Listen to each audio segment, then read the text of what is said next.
பிடியதன் உருவுமை குளமிகு கரியது வடிகொடு தனதடி வழிபடும் அவரிடர் கடி கணபதி வர அருளின் மிகுக்குடை வடிவினர் பயில்வழி வளமுறை இறையே.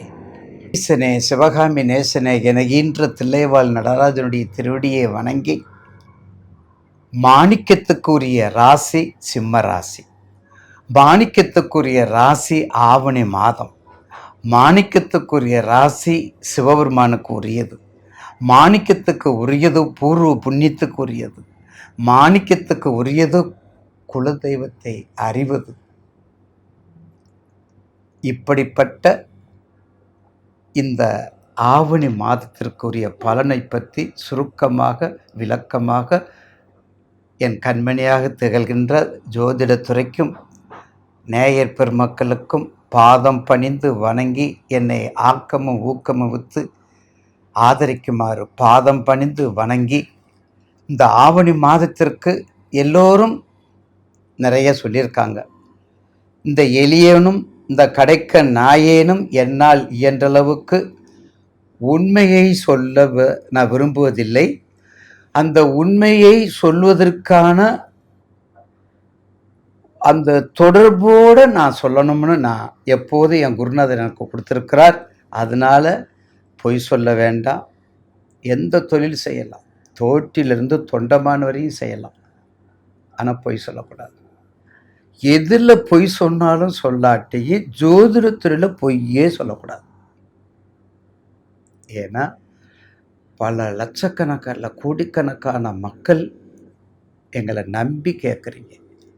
உள்ளதை உள்ளபடி சொல்லணும். கொஞ்சம் கடுமையாக இருந்தால் இலைமறை காயாக சொல்லணும். அதனால தான் எனக்கு முழு ஆதரவு கொடுக்குறீங்க.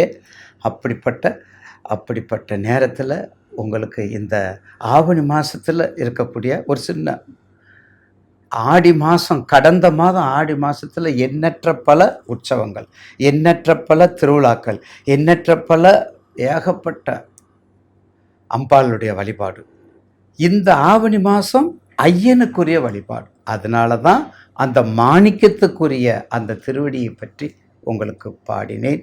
நாம் காண இருப்பது விருச்சகம். பாருங்க, விருச்சகம் 12 ராசியில் முன்னோர்கள் கரெக்டாக 8க்கு வச்சுருக்காங்க. 8 நீங்கள் கூட்டிகிட்டு போங்களே, அந்த 8 தான் வரும். நீங்கள் 8 கூட்டினா 8 தான் வரும். அதனால தான் என்னென்னு தெரியல, அந்த விருச்சகத்துக்கு நீ நினைவாயிரு, நீ உயிரை கொடுக்கக்கூடிய நினைவாயிரு, நீ உடலாக இரு, நீ உணர்வாக இரு அப்படின்னு நம்ம முன்னோர்கள் சொல்லியிருக்காங்க. அதனால தான் என்னன்னு தெரியல, பணம் இருந்தால் மட்டும் சர்க்கரை வியாதி குணமாகுமா, பணம் இல்லாவிட்டாலும் சர்க்கரை வியாதி குணமாகுமா? வலிகள், எத்தனை வலிகளையும் நம்ம தாங்கிக் கொள்ளலாம், மன வலிமையை தாங்க முடியாது. எந்த வலியை வேணால் நம்ம தாங்கலாம், மன வலிமையை தாங்க முடியாது. நம்மளை அழ வைப்பதும், நம்மளை அலற வைப்பதும், நம்மளை விழ வைப்பதும், நம்மளை வீழ்க வைப்பதும் விருச்சகம்தான். கர்ம பலன், கர்ம வினை. இந்த 5ஆம் இடம் நல்லா கேட்டுக்கங்க. 5ங்கிறது காலப்புருஷனுக்கு 5, காலப்புருஷருக்கு 5 பூர்வ புண்ணியம், காலப்புருஷனுக்கு 5 நமக்கு புண்ணியத்தை கொடுக்கக்கூடிய இடம், கர்மத்தை கொடுக்கக்கூடிய இடம், புத்திரத்தை கொடுக்கக்கூடிய இடம். அந்த காலப்புருஷனுக்கு சுகத்தை கொடுக்கக்கூடிய இடம் 4. பார்த்தீங்களா? அந்த காலப்புருஷனுக்கு சுகத்தை கொடுக்கக்கூடிய இடம் தான் விருச்சகம். அப்போ அந்த விருச்சகம் எப்படி தன்மையாக இருக்கணும்? பரிபூரணமாக இருக்கணும், பக்குவமாக இருக்கணும், சுத்தமாக இருக்கணும், சுகமாக இருக்கணும். அப்படி இருந்தால் தான் நம்ம ஜெயிக்க முடியும், வாழ்க்கையை ஜெயிக்க முடியும். அப்படிப்பட்ட விருச்சக ராசி நேயர்களுக்கு இந்த மாதம் நிச்சயமாக ஒரு நல்ல தனத்தையும், ஒரு நல்ல செல்வத்தையும், அருளையும் கொடுக்கக்கூடிய மாதமாக அமையும் என்பதில் 100% மாற்றுக்கருத்து இல்லை. ஏன்னா உங்களுடைய ராசிக்கு யார் பார்க்குறா? ஃபஸ்ட்டு பாயிண்ட்டே குரு 5ஆம் பார்வையாக பார்க்குறார். குரு பார்க்குறார். குரு பார்த்தா கோடி நன்மையெல்லாம் வேண்டாம், அதெல்லாம் பழசு, அதையே சொல்லக்கூடாது. நான் அதை சொல்லவே மாட்டேன். குரு பார்த்தோன்னா நீங்கள் என்ன இன்னைக்கு கோடீஸ்வரன் ஆயிடுவீங்களா? நீங்கள் மும்பையில் 4 கம்பெனி திறந்துருவீங்களா? இல்லை மலேசியாவில் 10 கம்பெனி திறப்பீங்களா? அதெல்லாம் இல்லை.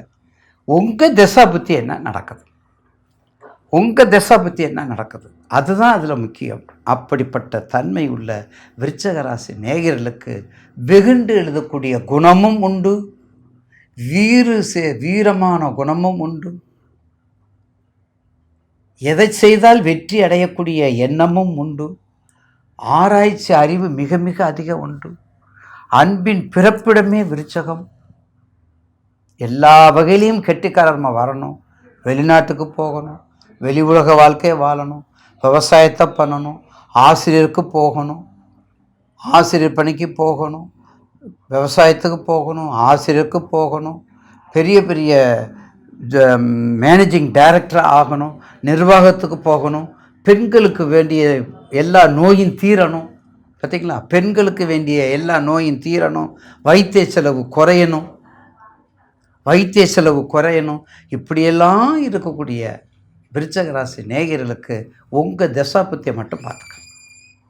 உங்கள் தசாபத்தியை பார்த்துக்கங்க. தசாபத்தியை பார்த்துக்கிட்டு நிச்சயமாக விருச்சிக ராசி நேயர்களுக்கு ராசிக்கு உங்கள் ராசிநாதன் 8ல் இருக்கிறாரு. சுகத்தை கொடுப்பார், சுற்றத்தை கொடுப்பார், லாபத்தை கொடுப்பார். தொழில் மட்டும் கவனம் வச்சுக்கோங்க. 7:30 முடிஞ்சிருச்சு, 8:30 முடிஞ்சிருச்சு, அதை பற்றி நினைக்காதீங்க.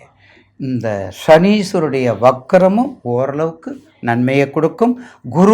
குருனுடைய பலனும் மிக அதிகம். ஏன்னா உங்கள் ராசிக்கு என்ன ரொம்ப இதில் முக்கியமான பாயிண்ட்டு நேயர்கள் தெரிஞ்சுக்குங்க. 2க்கும் 5க்குரிய குரு 5ஆம் பறை பார்க்குறார். புரிஞ்சுக்கோங்க. உங்கள் ராசிக்கு 2க்கும் 5க்கும் உரிய குரு 5ஆம் பறை பார்க்குறார். திருமண வைபவங்கள், குழந்தை பாக்கியங்கள், குடும்பத்தில் வளர்ச்சிகள், குழந்தைகளுடைய வளர்ச்சிகள், அரசியல் பயணம், ஆன்மீக பயணம், வெளிநாட்டு பயணம், அத்தனைக்கும் சொந்தக்காரர் விருச்சகம்தான். மறந்துடாதீங்க. அப்படிப்பட்ட விருச்சிக ராசி நேயர்களுக்கு உங்கள் தசாபத்தியை பார்த்துக்கங்க. வெற்றி மேல் வெற்றியை கொண்டாடுங்க.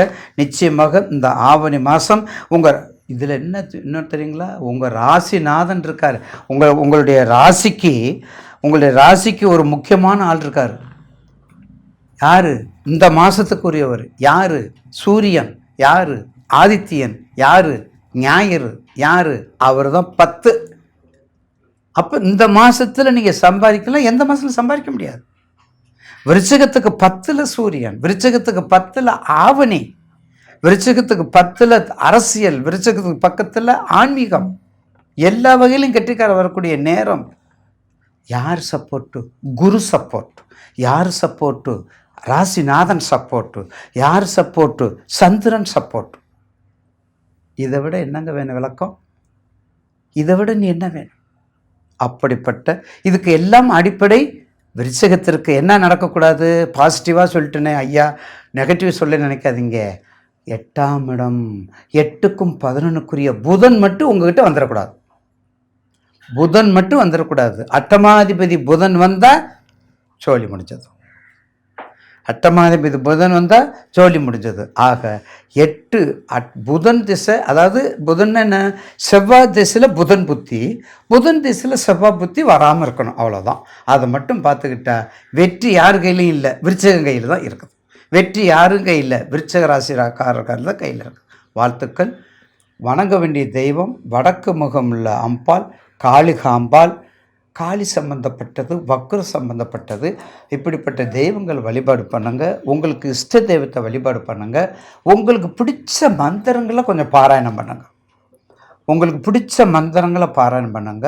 தயவுசெய்து 12 ராசிக்காரங்களும் ஸ்ரீமத், அதாவது பாம்பன் சுவாமிகள் அருளிய ஒரு முக்கியமான மந்திரம் இருக்குது, சண்முத பதையே, அந்த மந்திரத்தையும் பாராயணம் பண்ணுங்கள். வெற்றி மேல் வெற்றி உண்டாகும்.